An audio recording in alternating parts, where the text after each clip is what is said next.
gonna learn you the fastest way to get inside to get this camera and stuff off this chrome trim off the back of this Expedition. This is just an XLT.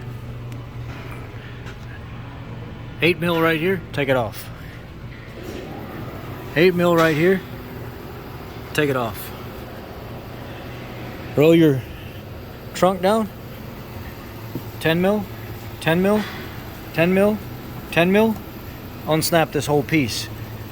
Then there's a little bracket inside here that holds this camera on, and it's got two T20s that hold it on. Pull the camera out, replace the camera, put your bracket back on, put your T20s back on, snug everything back down.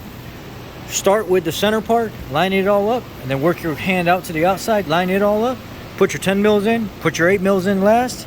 Open the trunk up, get in the computer system, and do a LIN module initialization on the BCM. Done. Camera replaced.